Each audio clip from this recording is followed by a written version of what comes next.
Emotions पर हम कैसे नियंत्रण पा सकते हैं, कैसे उनको हम कंट्रोल कर सकते हैं, तो उसी विषय को आज और आगे बढ़ाएंगे। और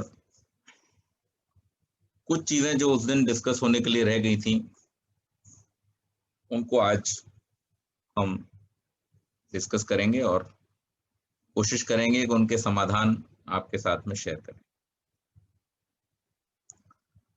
तो एक चीज आई थी टाइम मैनेजमेंट को लेकर के। बहुत सारे कारणों से हम कई बार अपना टाइम जिन कामों को देना चाहते हैं उनके अलावा कुछ ऐसी प्रायोरिटीज होती हैं अनअवॉइडेबल, जिनके कारण से हम उस टाइम को जहां देना चाहिए वहां ना दे करके वहां दूसरी तरफ हमें डाइवर्ट करना पड़ता है। वो भी उतना इक्वली इंपॉर्टेंट है, sometimes it is more important, लेकिन उसकी वजह से हमारी जो वर्क लाइफ है वो कई बार डिस्टर्ब होती है, उसको उतना टाइम हम नहीं दे पाते हैं। स्पेशली इन दिस टाइम, जब कोविड में हम लोग वर्क फ्रॉम होम के कल्चर में हैं, तो इस टाइम पे एक और चीज भी हो जाती है ना, कई बार हम अगर दूसरे जो काम है उनके लिए अगर कुछ बात करें, अरे घर पे ही तो हो, कहीं जाना थोड़ी है, ठीक है थोड़ा बहुत इधर उधर करके मैनेज कर लो, ऐसा होता है। तो इसको कैसे ओवरकम करें, कैसे हम इसको मैनेज करें? देखिए,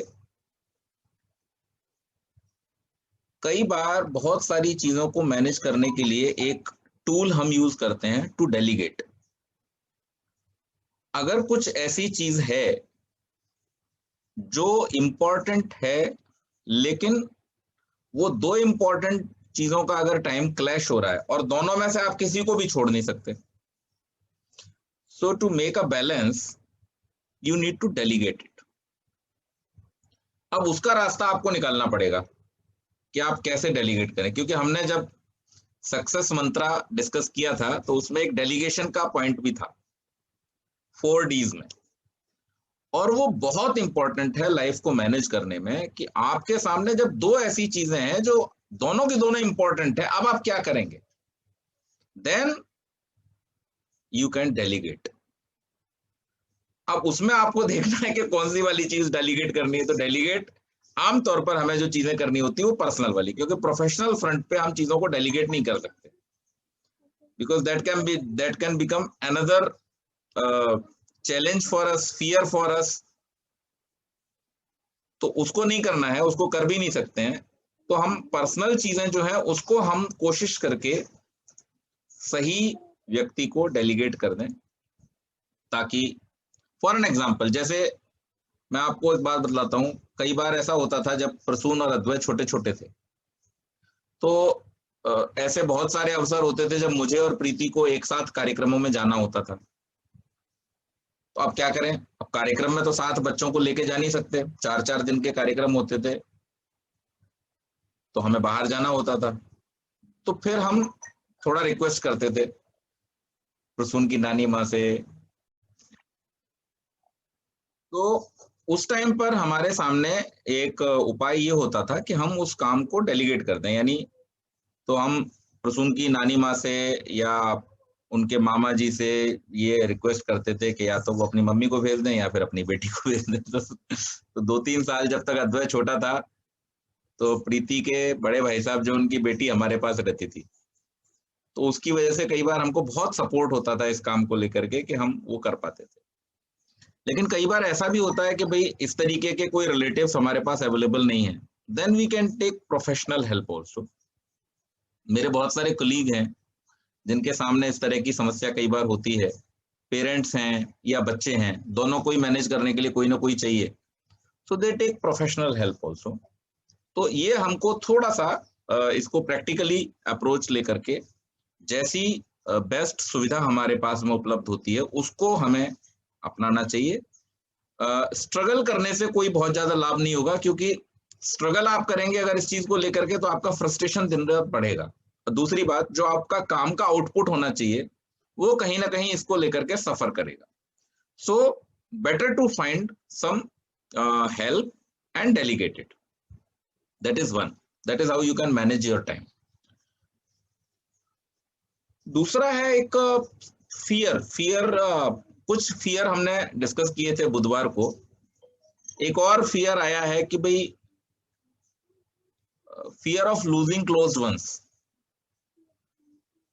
ये मन में एक भय रहता है और इसको शास्त्र में अभिनिवेश कहा गया है. संसार में 5 क्लेश हैं जो मनुष्य को परेशान करते हैं. बड़े बड़े विद्वान भी उससे परेशान हैं और जो सामान्य लोग हैं वो भी उससे परेशान. तो ये जो 5वां है ये सब पर अप्लाई होता है. तो अविद्या, अस्मिता, राग, द्वेष और अभिनिवेश, ये 5 क्लेश कहलाते हैं. अविद्या का मतलब not knowing the right thing और not knowing things rightly, correctly, truly. अगर हमें चीजों का सही स्वरूप पता नहीं है तो ये अविद्या है. अब इस अविद्या के कारण से हम दुखी रहेंगे, क्योंकि जिस चीज को हम जिस रूप में देख रहे हैं, ख्याति जी ने जैसे उस दिन कहा था कि दुनिया में झगड़ा इसलिए हो रहा है क्योंकि सबने अपना अपना सच मान रखा है. तो सबका अपना अपना सच कुछ नहीं होता है. सच तो सच होता है. अब उसको आप कितना जान पाते हैं, जैसे वो हाथी वाला एग्जांपल मैंने दिया था कि हाथी तो हाथी पूरा है. ये तो उन लोगों के ऊपर है कि जिन्होंने हाथ पकड़ा, पैर पकड़ा, सूंड पकड़ा, कान पकड़ा, पूंछ पकड़ा, पेट पकड़ा, जो भी पकड़ा उनको उतना समझ में आया. लेकिन उसके उतना सा हिस्सा समझ लेने से सत्य बदल नहीं जाएगा. सत्य तो हाथी पूरा ही रहेगा. तो इसलिए हुआ क्या है कि झगड़ा वहां शुरू होता है जहां अविद्या होती है. अविद्या के कारण से आप पूरे सत्य को नहीं जान पाते और पूरे सत्य को न जानने के कारण से आपके अंदर या तो फ्रस्ट्रेशन आता है या फिर आप अपने ही सत्य को या अपने ही जाने हुए को परफेक्ट मान लेते हैं. और मम सत्यम यानी मैं जो कह रहा हूं वही ठीक है, ये झगड़े का एक बहुत बड़ा कारण है. तो इसलिए झगड़ा होता है. तो अविद्या दुख का कारण है. अस्मिता, मेरा जिसको हम डिस्कस कर रहे थे कल परसों, वो एक दुख का बहुत बड़ा कारण है. क्योंकि जब तक हमारे अंदर से फील नहीं निकलेगा कि ये सब मैं ही कर रहा हूं, मेरे ही करने से हो रहा है, मेरा ही है, मेरा ही पोजीशन है, उस पर होना चाहिए, तो फिर वो हमारे लिए दुख का कारण हो जाएगा. क्योंकि ये संसार जो है वो चेंज होने वाला है. दुनिया कैसी है? गोल. अब अगर दुनिया गोल है तो कौन आगे कौन पीछे? So it's just a myth. जो आगे वाला सोच रहा है कि मैं आगे हूं और जो पीछे वाला सोच रहा है कि मैं पीछे हूं, दोनों ही गलती पे हैं. क्योंकि ये तो गोल है ना. तो गोल में आप सर्कल में खड़े होकर दिखाओ और फिर मुझे बताओ कौन आगे कौन पीछे. होता ही नहीं कुछ ऐसा. संसार बनाए भगवान ने ऐसा है. तो इसलिए ये जो अस्मिता का भाव है अविद्या के कारण से, ये भी अपने ठीक ठीक स्वरूप को न समझने के कारण से है और इसकी वजह से भी हमको दुख होता है. राग, अब इसी कारण से हम चीजों के साथ में जुड़ जाते हैं, अटैचमेंट हो जाता है. अटैचमेंट की वजह से हम फिर दुखी होते हैं. क्योंकि परिवर्तनशील संसार है, चलने वाला संसार है. इसका नाम ही संसार इसलिए है. ध्रुव जी, संसार शब्द जो है वो जिस सब शब्दों से बना है या जिस उसका जो बेस शब्द है वो क्या है कि संसरण करने वाली चीज. संसरण मतलब जो चेंजेबल है, लगातार बदलती रहती है, लगातार चेंज होती रहती है. तो जिस संसार में सब कुछ चेंज होता रहता है, सब कुछ बदलता रहता है, उसमें कोई भी चीज परमानेंट रहने वाली है ही नहीं. तो जिसने भी अपने मन के किसी कोने में किसी भी चीज के साथ में परमानेंट होने का अटैचमेंट कर लिया है वो दुखी होगा. सो गो विद द फ्लो. सृष्टि का जो क्रम है, संसार का जो क्रम है, जिसमें ये मिलना, बिछड़ना, आना जाना, सुख दुख, ये सब क्रम चलता रहेगा. इसको कोई आज तक ना रोक पाया है, ना आगे कोई रोक पाएगा. सो इसके लिए कुछ भी डरने की, किसी भी प्रकार के फियर की आवश्यकता नहीं है। आवश्यकता किस बात की है कि जब तक हम हैं और जिन लोगों के साथ हम हैं, उनके साथ में हम उन्हीं पलों को इतनी खुशी के साथ, इतने आनंद के साथ, इतनी कंप्लीटनेस के साथ में जिए कि हमें किसी भी तरह का कोई भय, अफसोस रहे ही नहीं। This is what we can do. Stop नहीं कर सकते, रोक नहीं सकते, चेंज नहीं कर सकते, बदल नहीं सकते, कुछ नहीं कर सकते। वो हमारे हाथ में नहीं है। मैं इस पर पहले भी डिस्कशन कर चुका हूं कि जन्म से लेकर मृत्यु तक हमारे हाथ में एक दो तीन चीजें हैं बस, उसके अलावा कुछ भी हमारे हाथ में नहीं है। सब कुछ सुबह से लेकर शाम तक और जन्म से लेकर मृत्यु तक जो कुछ भी हमारे जीवन में होता है, वो सब चलाने वाला, करने वाला कोई और शक्ति है। हमारे हाथ में बहुत थोड़ा है, उस थोड़े से को हमें संभालना है, तो फिर ये बाकी सारी चीजें भी हमारे अनुकूल हो जाती हैं। ये लाइफ की ब्यूटी है। तो हम अक्सर लगे रहते हैं बाकी सब चीजों को संभालने में, जो थोड़ा हमारे हाथ में उसको हम नहीं संभालते, इसीलिए हम गड़बड़ में रहते हैं, दुखी रहते हैं। लेकिन जो थोड़ा हमारे हाथ में है, उसको अगर हम संभाल लें, उसको अगर हम सुधार लें, उस पर अगर हम पूरी तरह से नियंत्रण कर लें, तो निश्चित मानिए बाकी सब चीजें आपके हिसाब से हो जाएंगी और आपको स्ट्रेंथ देने वाली, आनंद देने वाली, कंटेंटमेंट देने वाली बन जाएंगी और आप सुखी रहेंगे।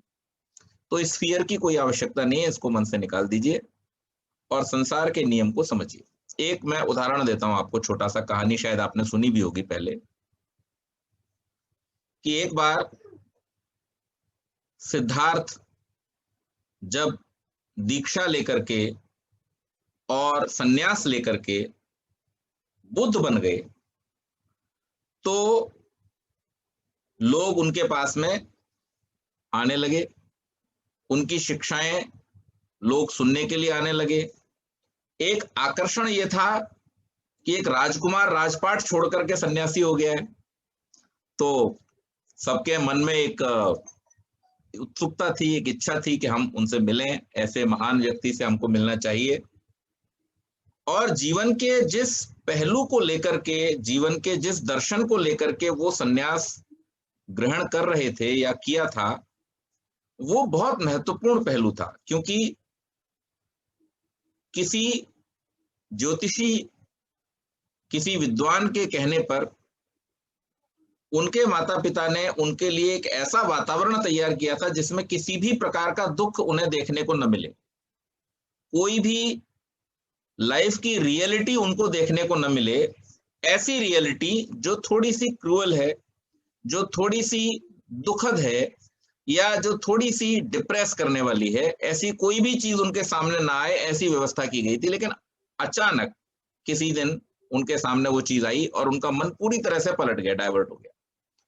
तो ऐसा राज्यपाट सब वैभव छोड़ करके वो चूंकि सन्यास लिए थे, तो लोगों के मन में एक उत्कंठा थी, एक इच्छा थी उनसे मिलने की, उनको देखने की, और लोग उनके पास में आते थे। जब लोग आने लगे और वो लोगों के दुखों को सुनने लगे और अपनी पूरी सामर्थ्य से उनको दूर करने का प्रयास करने लगे, उन्हें रास्ता बताने लगे, तो ऐसे समय में क्या हुआ कि ये फोन उठा लो, कोई कुरियर है।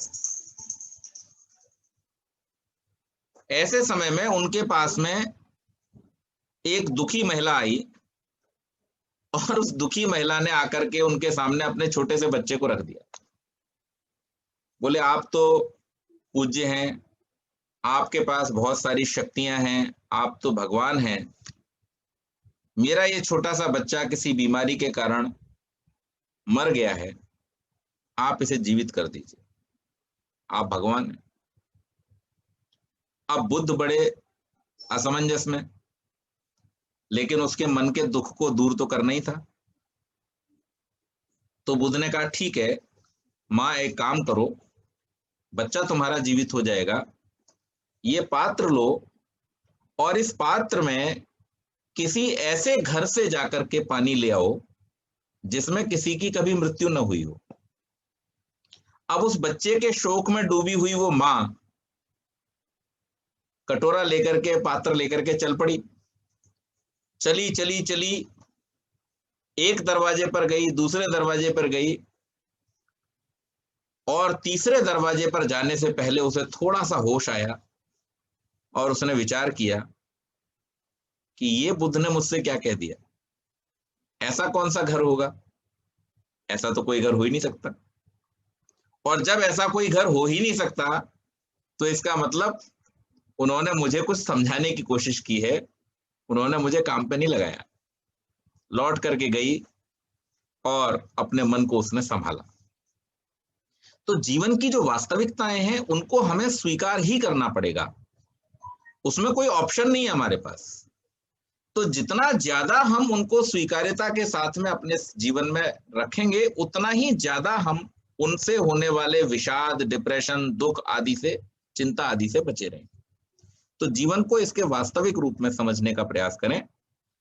प्रेम, लगाव सब कुछ है, सबके साथ होता है, लेकिन हमें इस रियलिटी को तो समझना ही पड़ेगा, और वही वास्तव में सबके कल्याण के लिए ही सिस्टम है जो परमात्मा ने बनाया है। इसलिए इसके बारे में डरने की जरूरत नहीं। और भविष्य की चिंता, तो मैंने इस विषय को तो पहले भी कहा ही था कि भविष्य की चिंता हम अगर करने बैठेंगे तो हम भविष्य को बिगाड़ बैठेंगे।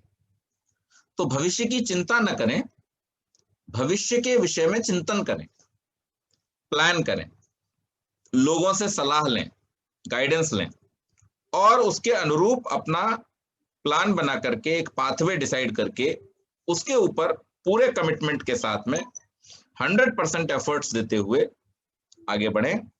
तो निश्चित रूप से, क्योंकि हमने पहले एक बार चर्चा की थी इस विषय पर, हमारा अधिकार जो है वो कर्म पर है। श्री कृष्ण ने भी अर्जुन को यही समझाया, और बहुत विषम परिस्थिति में, ऐसी परिस्थिति सामान्य रूप से आजकल हमारे जीवन में नहीं आती जैसी अर्जुन के सामने थी। बहुत विषम थी, बहुत ही ज्यादा विषम परिस्थितियां थी उनके सामने। बहुत ही ऐसी कंडीशन थी जिसमें अगर कोई सामान्य व्यक्ति हो तो वो भाग खड़ा हो, लेकिन वहां से भागा भी नहीं जा सकता। ऐसी परिस्थिति में फंसे हुए अर्जुन को उन्होंने यही बात समझाई कि हमारा जो अधिकार है वो हमारे कर्म पर है, so concentrate on that only. और उसको हम कितनी अच्छी कितने अच्छे तरीके से करते हैं, यहां तक उन्होंने कह दिया, योग कर्मसु कौशलम, कर्म की कुशलता ही योग है, और वही हमें सिद्धि को प्राप्त कराने वाला होगा। आप सबको मालूम होगा, भारतवर्ष में जितनी भी सरकारी संस्थाएं हैं, उन समस्त सरकारी संस्थाओं के कुछ से कुछ ध्येय वाक्य हैं।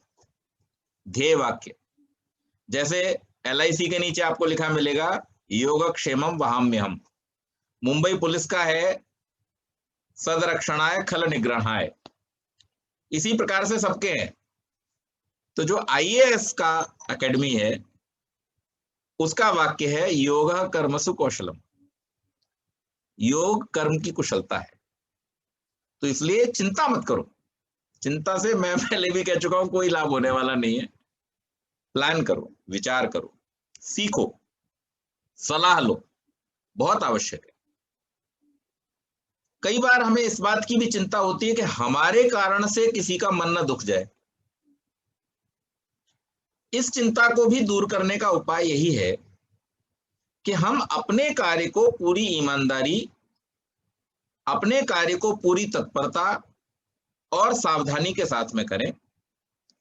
अगर सही होने से भी किसी का मन दुखता है तो हम कार्य छोड़ बैठे, ऐसा नहीं करना चाहिए। जैसे मैं आपको अब एक ऐसा एग्जांपल दूंगा कि जिससे आपकी पूरी चिंता दूर हो जाएगी। हम सब इस बात को जानते, मानते और स्वीकार करते हैं कि परमेश्वर तो कोई गलत काम नहीं करते, परमेश्वर के सब काम तो पूर्ण है। लेकिन मजेदार बात यह है कि इस संसार में परमेश्वर जब वर्षा करते हैं तो किसान खुश हो रहा होता है, लेकिन कुम्हार रो रहा होता है। कुम्हार का धंधा वर्षा के कारण चौपट हो जाता है, अगर वर्षा न हो तो किसान का धंधा चौपट हो जाएगा। अब ये तो आपकी परिस्थिति पर निर्भर कर रहा है कि आप किस दृष्टि से उस होने वाले कार्य को देखते हैं।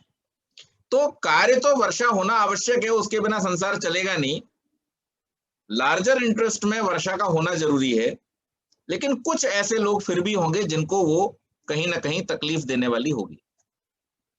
तो इसका एक फॉर्मूला ये है, वो हम अपना सकते हैं कि अगर आपके द्वारा किए जाने वाले किसी भी सामान्य काम की, सामान्य काम और विशेष काम, ये दो तरह के काम होते हैं, तो किसी भी सामान्य काम की अगर 80% एक्सेप्टेबिलिटी है, then you go ahead with that. 20% आपको अगर कोई विरोध भी है तो डोंट केयर अबाउट दैट। और अगर कोई विशेष कार्य है और उसमें आपको 60% भी एक्सेप्टेबिलिटी है, आपको सपोर्ट है, तो देन यू गो अहेड, क्योंकि विशेष कार्यों में विरोध भी ज्यादा होता है। तो अगर लेकिन फिर भी ऐसा हो रहा है कि 50% से कम आपकी एक्सेप्टेबिलिटी है या सपोर्ट है और 50% से ज्यादा आपको विरोध मिल रहा है, then you need to rethink, don't leave it, rethink it.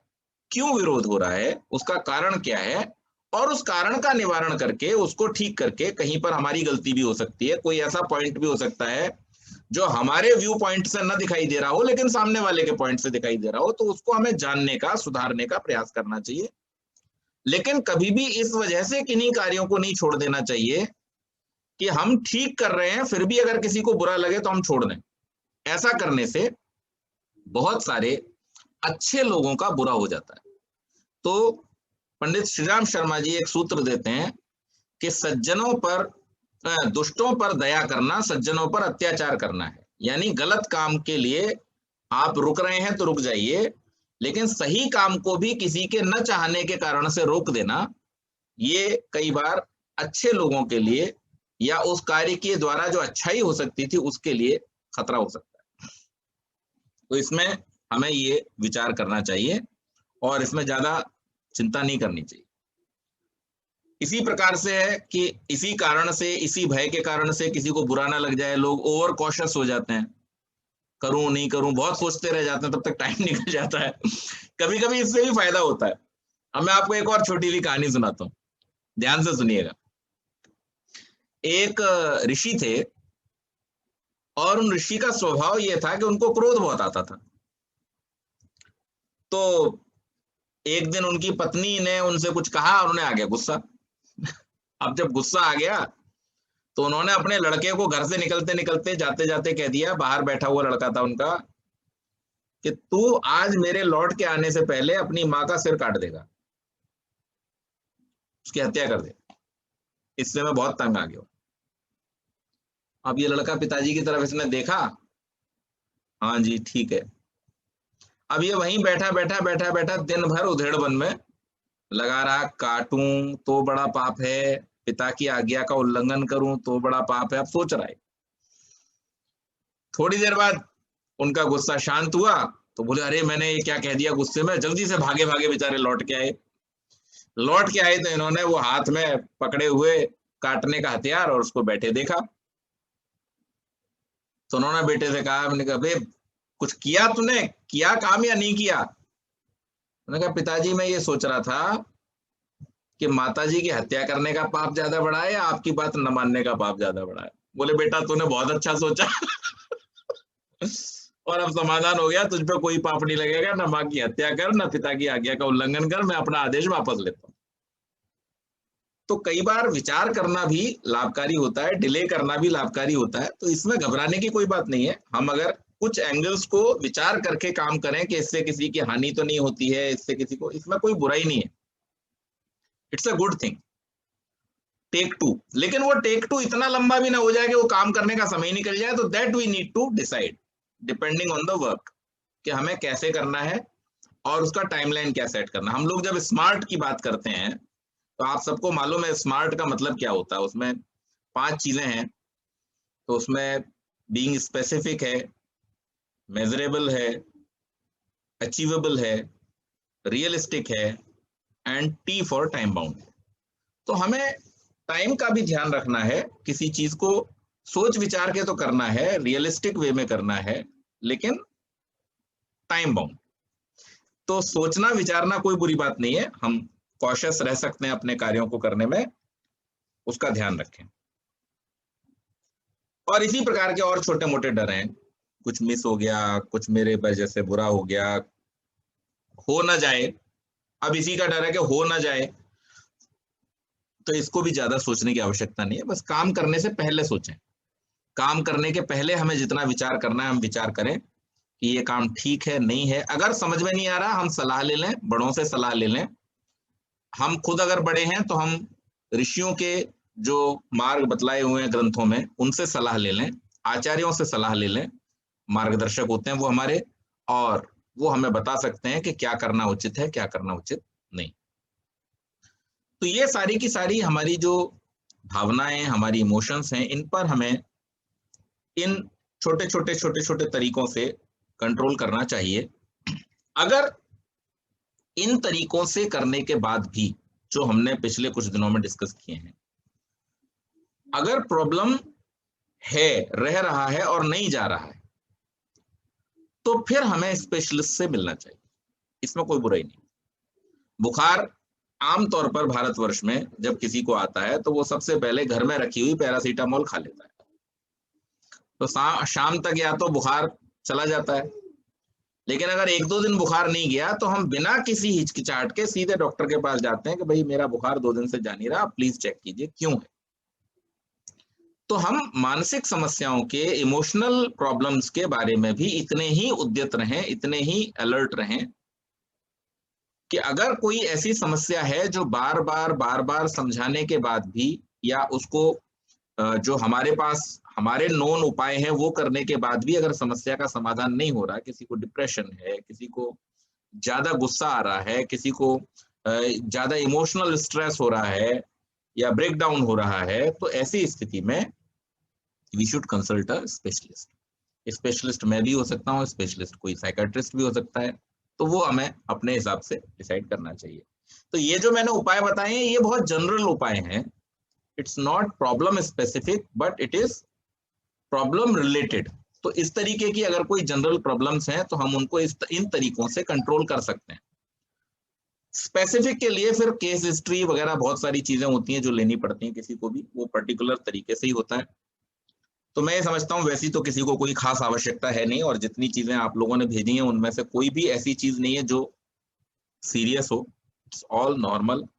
ये हम सबके मन के अनेक भाव हैं जो कई कई बार ज्यादा प्रकट हो जाते हैं या ज्यादा उदार रूप में आ जाते हैं, और उनके कारण से हमको फील होता है कि हम इस चीज को लेकर के थोड़े से इनसिक्योर है।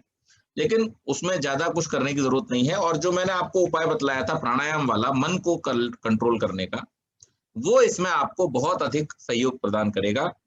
भ्रामरी प्राणायाम के माध्यम से जो 3 प्रकार का प्रणव उच्चारण मैंने बतलाया था, उसको अगर आप प्रैक्टिस करेंगे और मॉर्निंग 1 घंटा अपने साथ, ये सबसे बड़ा टूल है।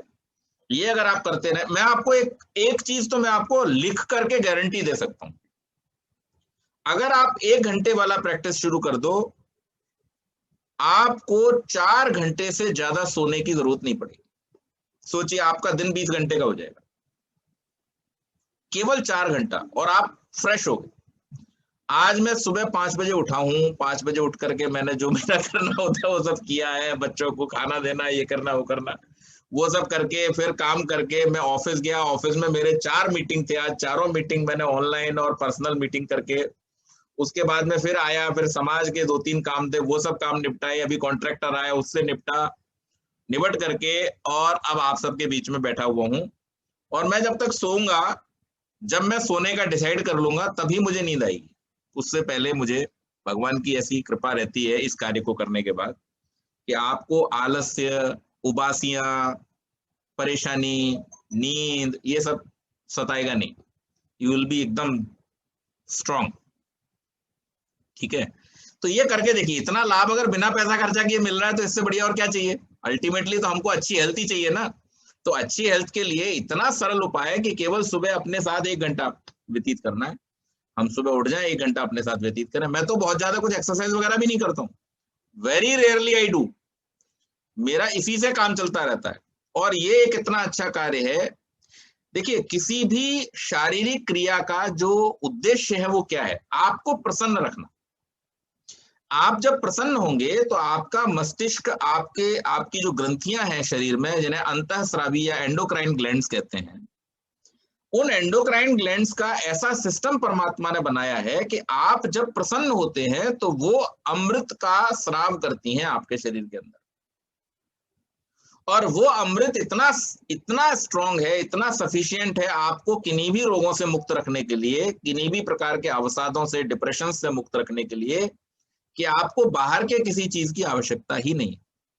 तो इसलिए हम सिर्फ ये कोशिश करें कि हम अपने आप को प्रसन्न रखने के लिए थोड़ा सा प्रयास करें, और उसके लिए 1 घंटा अपने साथ बिताएं। हम देखें हमारी क्या कमियां हैं, हमें क्या करने की जरूरत है, हम क्या कर रहे हैं, उससे हमें क्या प्राप्त हो रहा है, हमारा जीवन सही दिशा में जा रहा है, क्या यही हम करना चाहते हैं।